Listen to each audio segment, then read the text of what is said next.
Hello, everyone. Welcome to the Poetry Pioneer and Art So Wonderful podcast. We are going to go ahead and get started. I'm Candace Owens, CEO and founder of Poetry Pioneer, and I want to thank everyone for joining us today. It's really exciting. We have a guest with us today who's one of the winners of our latest contest, Makinsey Jones.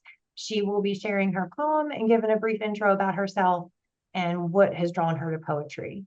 I want to go over some brief updates. I just had a cable show come out. I don't know if you all watched it, but that was out.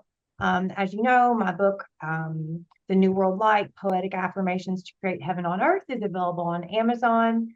Please check it out. It actually, I think I've mentioned, it won an International Impact Book Award. So it's a really exciting opportunity. And so to get started, I already said I wanted to thank everyone for being here. But I hope everyone enjoyed the holiday season and had time to enjoy it with your family.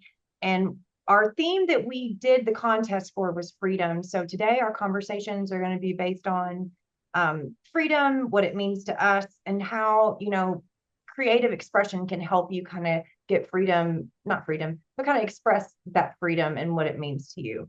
So to get started, I will go ahead and pass it over to Makinsey and let her tell a little bit about herself and read her poem, and then we'll just have a little bit of conversation. So, Makinsey, welcome. Thank you. I'm glad to be joining you all. Hi, my name's Makinsey Jones. I'm an 11th grader from Manhattan Center. And what's drawn me to poetry is that you could really write about anything and you you're not getting judged for what you're writing or what you share. It's just there and it's there for you and for others. So that's really what drawn me to poetry. Um, And I guess I'll start reading my poem. Thank you. It's it's called In 10 Years. In 10 years, everyone hopes for something, whether it's for sickness for end, for no poverty, and for people to get off the streets. But there's one thing I want to remain in 10 years later. That's our Black history. Like Rosa Parks standing up for her seat, or Reconstruction, the end of slavery, to finally get an equal community. In 10 years, I will sing, clap, and stand for my beliefs. It doesn't matter if I'm Black. My skin doesn't represent all of me. You can't tell me what I can and cannot do just because of my race. I know white supremacy wouldn't be over by then, but I just want to be treated equally, and we all do. Because it shouldn't have to take an art or speeches like I Had a Dream read by Martin Luther King Jr. just to see the reality that we're all human. You yet still treat us like the lower class. We may not be slaves, but we are still put under, still servants of this so-called democracy. Others think we're living the American dream, but there is no dream, only America and the expectations of others. So sorry because we don't have the American dream. You can pack your bags and leave. In 10 years, I want to live, be free, and even if not completely, I still want to be free. Either way, I hope I have the Black community, because without that, I don't know where I would be today. Probably afraid of standing up for myself and never going against the system. But I'm not afraid, and I will rise, shout to the skies until my voice is heard. So in 10 years from now, I hope to be heard. In 10 years, I will still be spreading the words of justice and everything I believe is right. Nothing can stop that, not even the so-called democracy. Wow. Sorry, I don't know if you could hear that, but I just clapped. I read it, but hearing you read it literally just gave me cold chills and my eyes were starting to water. So thank you, Mackenzie, for sharing that. It is a very good perspective. And I love the fact that it's coming from someone, you're not biased, you're still young, you're just given your perspective of the world and how you see it. And it is so brave of you to do that because that's what we need more of. We need people that are willing, like you said, to write it down. And, once it's written, it is what it is. And it's out there. And I'm so glad that you submitted it to the contest and you could join us and get your voice out there. Um, because that's kind of what we and Bruce have tried to do, is to use the networks that he has and the platforms that we have and get people to, put their stuff out there. No fees, no money involved. Let's just get good, positive content and voices out there. And in 10 years, you don't have to wait 10 years, Makinsey. You're being heard today. Your voice is being heard. So that poem, this will be out there for the longest time. And so again, I want to thank you for joining us. Um, like I said, we talked a little bit before we started recording the show, so I learned a little bit about you. But is there anything else that you want to say or share, or that you can kind of tell us what inspired you to write that poem? Like what really, I kind of think you can understand from the words, but is there anything like one day you were just like, you know what, I need to write this down?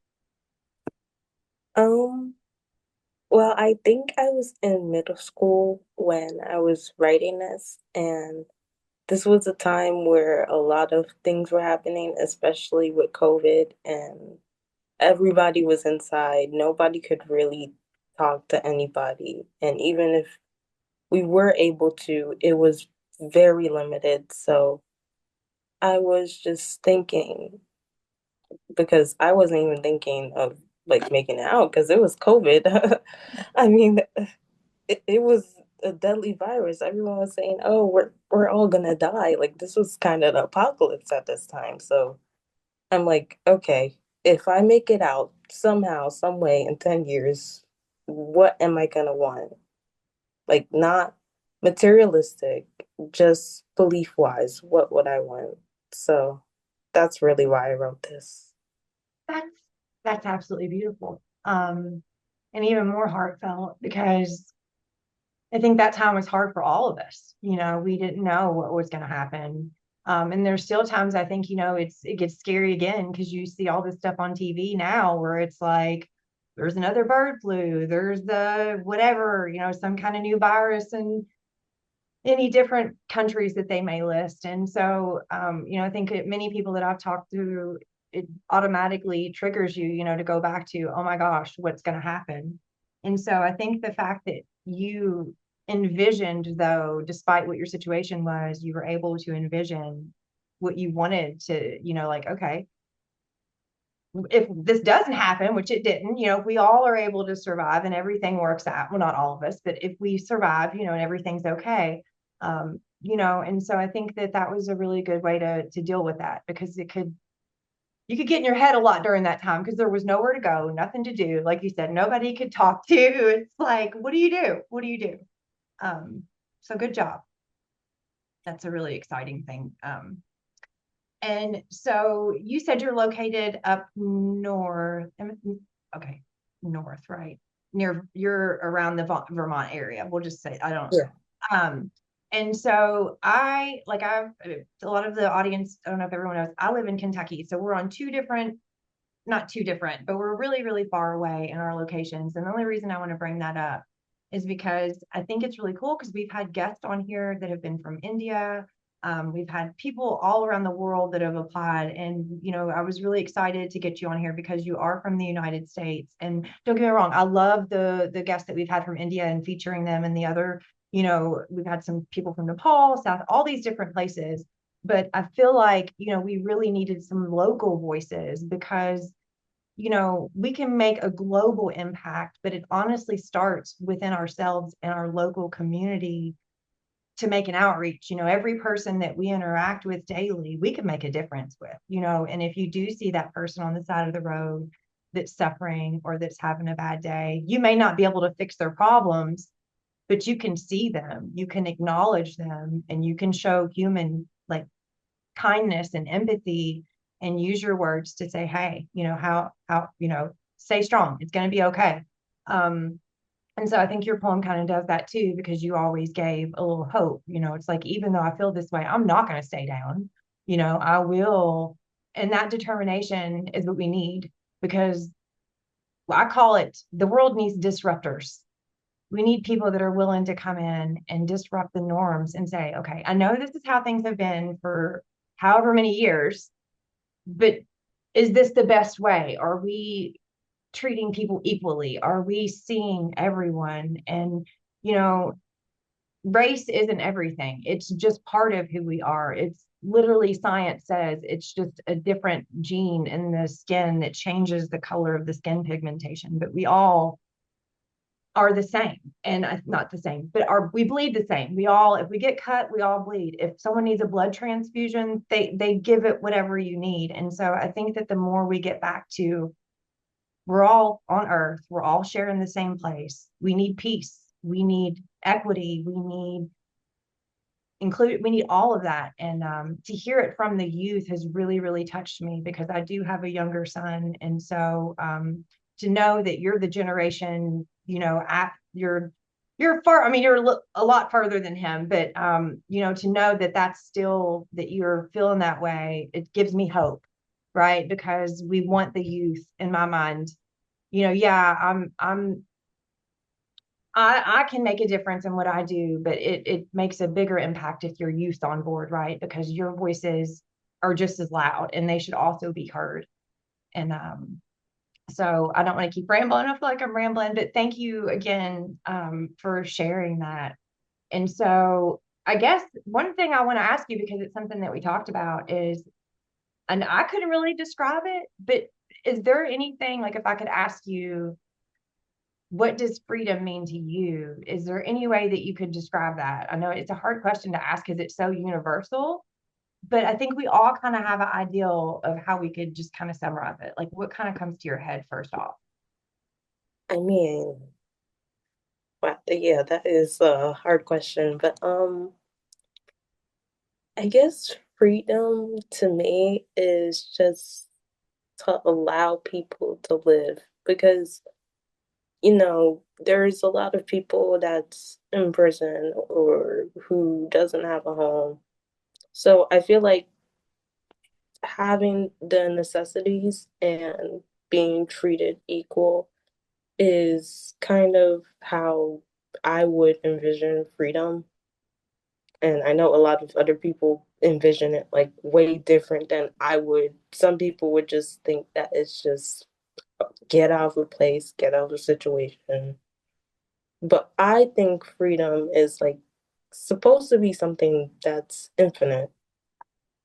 Oh, that is so awesome to hear. Look, I feel like I'm, I can get emotional sometimes. So when I'm hearing that from you, it really does, it resonates deeply, because so many people, like you said, could say freedom from debt, freedom from, this, freedom from that. But the fact that you are concerned about everyone, you're not concerned about individualism. You're like, you know what? I want everyone to have everything they need so that they can live. That is,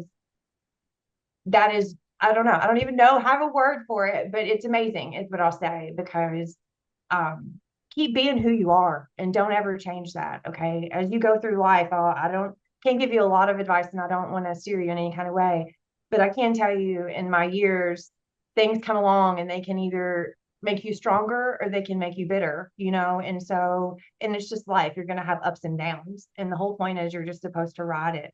And poetry, as we've talked about, we can use it, and every poet doesn't, every poem's different. Like, your words, my words rhyme a little bit, yours did, some of them did, some of them didn't. And so being a poet doesn't mean you have to have, and I say that for our audience out there. And so that, you know if you had any advice to someone, I mean, I know me, when I tell people, you can start being a poet tomorrow. You can start writing at any poem and just write what your feelings are down. And it can rhyme, it can not rhyme, it can be in any kind of format.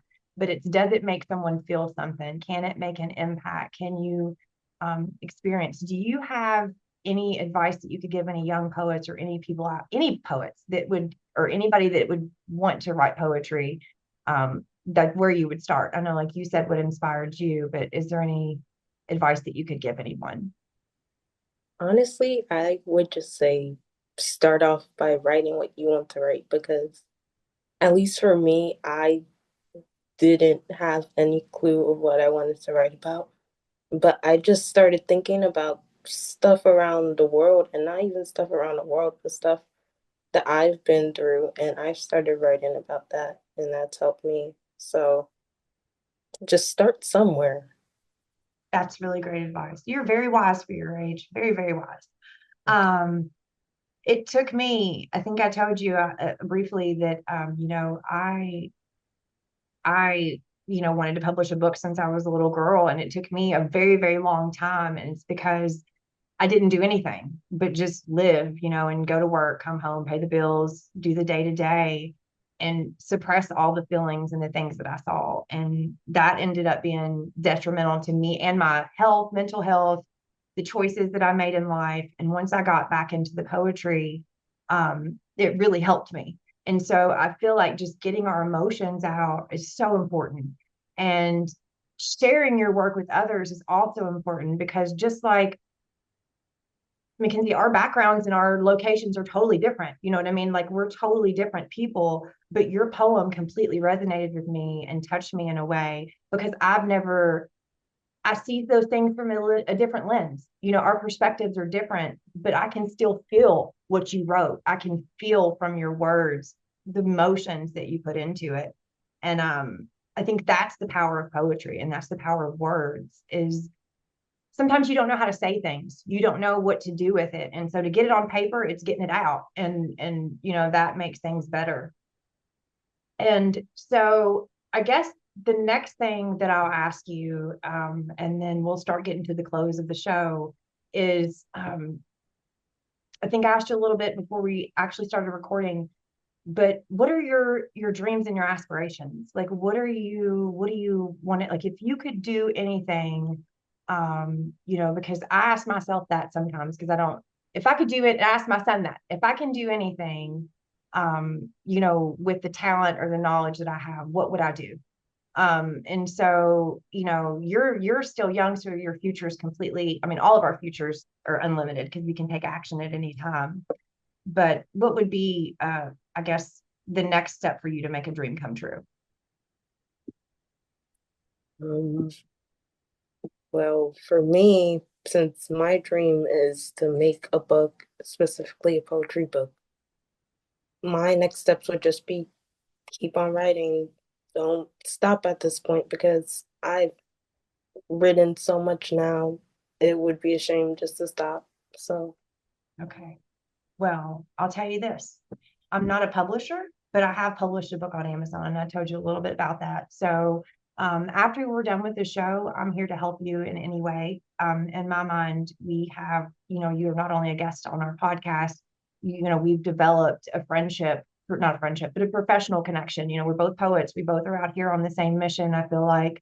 And I really hate you didn't get to talk with Bruce, because you really would have enjoyed connecting with him. And he's got a lot of really cool perspectives. We're going to get a time where we can all connect together and see what we can do to help you make your dreams come true, because that's part of what we want to do. So you keep writing.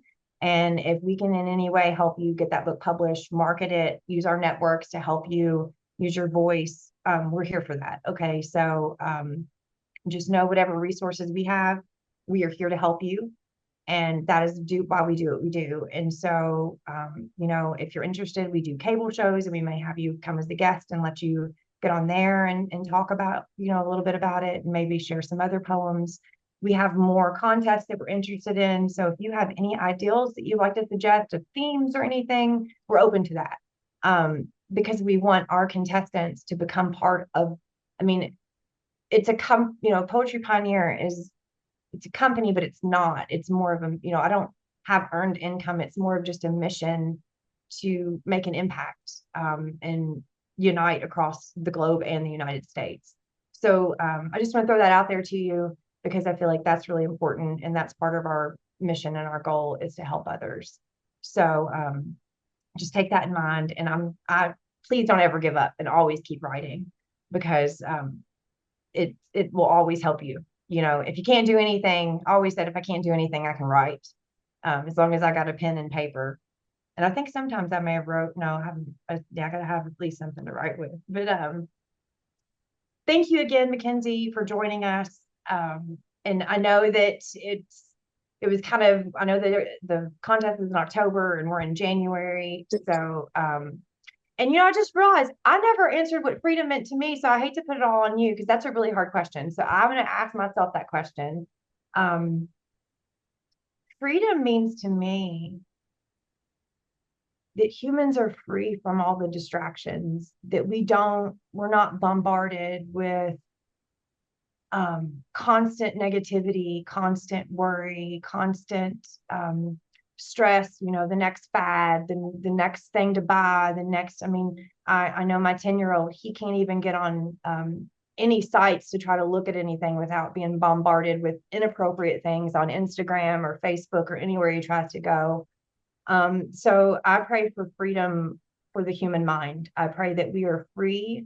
Not pray, but I in my heart, that's what I'm going to say. I do pray. I pray that we are able to find freedom to be able to create the world that we can. Because as you know, when you write, you create. And as artists, any kind of artist, that's what we're here for, to create.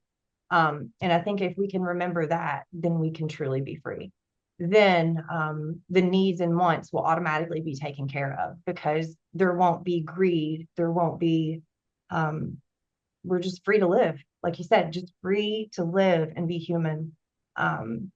And so that would be how I'd answer that question in the best way that I could, because I don't know about you, but I feel like that's been the hardest struggle, even to write, is to free your mind from all that noise and finding a spot that you can go that's quiet, where you can just write. So, but that's what I'd say. So I don't know. That was probably pretty deep, but Understood. I got it though once you said it. So I was able to finish. thank you. So I found a poem that I'm going to close with. So I don't know if you've read in my poems or if you've looked at any of my website, but I always like to either open with the poem or close with the poem. Because my collection, I have a poetry blog that I'm actually turning into a book now. I'm working on it, and it is called, my book, it's The New World Light, but the series is called Awakening Your Soul Through Poetry. And so this one I entitled You Can. And so it says, if you look around, we are surrounded by magic every day. We must look up at the sky, smile, and enjoy the sun's rays. We can never get lost when rainbows guides the way. No matter what happens, just know in the end, everything will be okay. Promise yourself to make today better than yesterday. All we can do is try our best and not get distracted and go astray. To love ourselves no matter what we do should be the new priority we display. To have fun with each other and live, laugh, and play. Remember, you are amazing inside and out, no matter what anyone else may say. Remind them who you are and kindly let your energy let people know you are here to stay. That poem I want to close with, because we just talked about freedom, right? And the only way we can get free is to know that we can be, to take, like you said, take action, do the things that we can do. So I want to close the show with asking our audience or anybody out there, and just do something, write something, try to get stuff out and connect and get free. Because freedom is more than going to vote or going to get in your car. There's freedom, like you heard. It means so many different things just to different people. We're kind of the same, but we had two different visions. And if you ask someone else, their vision would be totally different too. So maybe even talk to a stranger or well, I don't know about a stranger, but talk to someone you know. And I was like, that's bad advice. But talk to someone you know and just say, hey, what does freedom mean to you? And just be open to different perspectives, because that's how we change things, is by listening to someone else.